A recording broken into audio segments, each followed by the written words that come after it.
Doctor सोनिम Wagle जता जता जानुहुन्छ तपाईँ त्यतै जानुहुन्छ। सोनिम वाग्ले काङ्ग्रेसमा बस्नुन्जेलसम्म तपाईँ काङ्ग्रेस, सोनिम वाग्ले काङ्ग्रेस छोड्नुभयो तपाईँले काङ्ग्रेस छोड्नुभयो, सोनिम वाग्ले राजसभा प्रवेश गर्नुभयो तपाईँ राजसभा प्रवेश गर्नुभयो, सोनिम वाग्ले तनहुँ चुनाव लड्न जानुभयो तपाईँ काँध हालेर बोकेर तनहुँ उहाँलाई जिताउन हिँड्नुभयो होइन।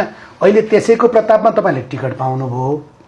सोनिम वाग्ले भन्दा बेगर तपाईँको आइडेन्टिटी छैन? त्यो गलत। म 44 सालमा, उहाँले 46 सालमा एसएलसी दिनुभएको, म 44 सालमा स्वतन्त्र विद्यार्थी युनियनमा सबैभन्दा बढी मत ल्याएर जितेको र 46 सालपछि 48 सालपछि मात्रै उहाँसँग मेरो सम्पर्क भएको।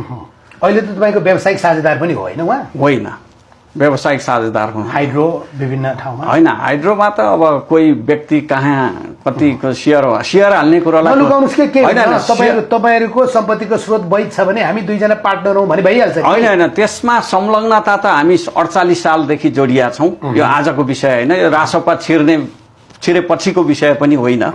हामी दुईजनाको सम्बन्ध भनेको 48 सालदेखि हो र यो विशेष गरी विज्ञताको क्षेत्रमा, विशेष गरी बौद्धिक क्षेत्रमा हाम्रो चाहिँ छलफल परामर्श संवाद भइराख्थ्यो, पटक पटक भइराख्थ्यो।